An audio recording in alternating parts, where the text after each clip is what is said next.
Hello students, today we are going to discuss the remaining security models of cybersecurity module 4. So let us start. First one is information flow model. Information flow model. Information flow model in the sense we know that CPU exchange data with monitor, monitor is the screen, CPU is the processing, hard disk is the storage. So data flow from CPU to monitor, monitor to CPU. That means information is flowing from one device to another device, one computer part to another computer part. Control of information flowing from subject to object. That means whatever information which is displayed on monitor, that needs to be controlled by the CPU. You might be knowing that you are doing C program or C++ program, you want predefined output that should be displayed on the screen, and you doesn't want that like software code should not be visible to the user, only the software should be visible to user. So in that ways the controls of information from object to subject. Subject means something like user, object means file, data, or any other folder. Direction doesn't matter, means flow doesn't matter whether it comes from CPU to monitor or monitor to CPU. Now in this part, database, web server and client. Remember that you are accessing Facebook, means you are accessing, in that there is one web server like facebook.com, okay, and it is having database. Why it is having database? In the sense you might be knowing that different people are having Facebook login. That means they have username and password. That means they need to access the facebook.com. That's why Facebook is having web server and database server. Database server in the sense MySQL. You might be knowing or may not be knowing, MySQL, Facebook is created from the MySQL database. Using MySQL database only Facebook has been created.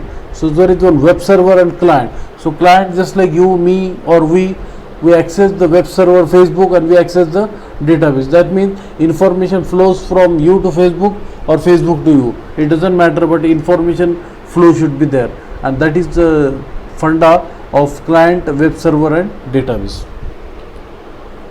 Now here client is sending request to the server to access the data, like online banking.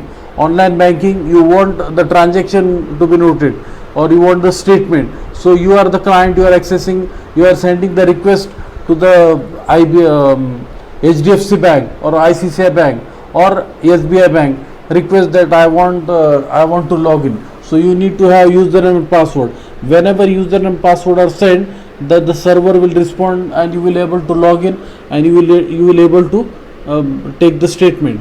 Okay, so that is the thing. You need to log into the server, and then you will get the response. So one system provides the input, and second system which is turn feed back the input to the first system. So that is about the client server. Similarly, in the lab, in our BCS lab, student access to the server with the username and password.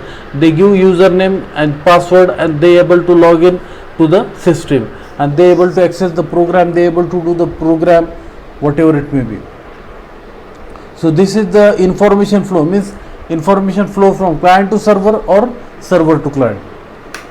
So non-interference model in the sense, here server is given high privilege and it is restricted. It is restricted in the sense only students are allowed, only modern college student, computer science student are allowed to access the server. No other student are allowed to access the server.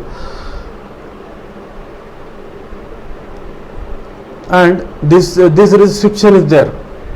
Also in college we are having a identity thumb impression. Only staff of modern college is allowed to do the thumb impression. Rest of the people will not have thumb impression. That is restricted.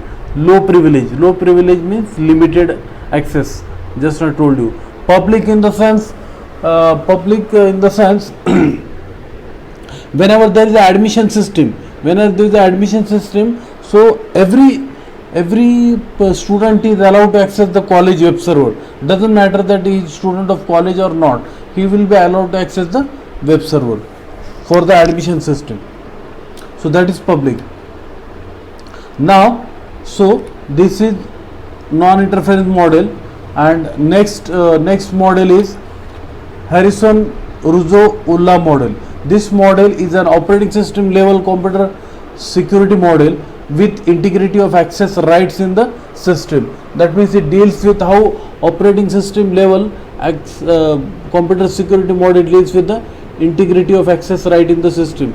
Means how the operating system restriction should be there and how it affect the integrity. It is an extension of Graham-Dennis model based on finite set of procedure being available to edit access right of subject and on object. I told you subject means any student or any employee or any person, and object means any file or any data. Here defines a method to allow the exchange, to allow changes to access right and addition and removal of subject and object. That means if the student has taken admission to Modern College for BSc Computer Science, so he will be allowed to access the server, he will be allowed to do the practicals on the client machine, he will allow to access the lab only when up to his graduation or up to when he is learning in the college, okay, has taken education in the college. After he has completed graduation or post graduation, he left from college, so he will not be allowed to access the data. Since system changes over time, their proactive states needs to be changed. Just like previously we are having a Red Hat server. Now in our department we are having previously we are having a Red Hat 5 server, and now we are having Red Hat 6.9 server. So that is something needs to change. States are changed. Built on access control matrix. We will see what is access control matrix. Data dependent, condition constraint on the value of access data. Time dependent, the subject may only access the object at certain times. Context dependent, constraint on the combination of data which may be accessed. History dependent, access depend on previous action of subject. Means if the subject is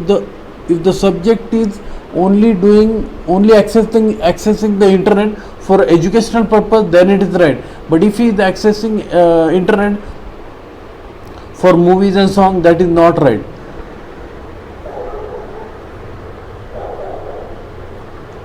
A subject may only access to object at certain time. Remember that students are allowed to access the internet in the lab when they are in the lab, not when they are out of the lab. Data dependent, condition constraint on the value of access data. Okay, means students will be allowed to write mail and these things and notes and such. They will not allowed to access the facebook.com. And in this model, Harrison-Russo-Ulla model describe authorization system for creating subject and object. Just like who will be allowed to access, who will be the admin, who will be the instructor, what is the restriction of the instructor in the lab, deleting subject and object. It deals with action with the operating system. Since the subject, creating subject and object is there, deleting subject and object is there, that means it is dealing with the action with the operating system. Next model is Graham-Denny model. Is a composed of three parts: a set of object, a set of subject, a processor, domain. Okay, domain means your Modern College Pune.com is a domain, is an educational domain where the different courses are running, different students are coming, where educational information is getting, where companies are coming, where placement is going on, where Vyapar Melawa is going on. So different in that domain here, the different processes are going on. The domain is a set of constraints controlling or how subject may access the object, a set of rights. Create or delete object, create or delete subject. Read, grant, transfer and delete access rights. So We have discussed 4 models. One is information flow model, first one, non-interference model, third one Harrison-Ruzoula model, and the last one Graham-Denning model. So we have completed all the models of cybersecurity module 4. Thank you.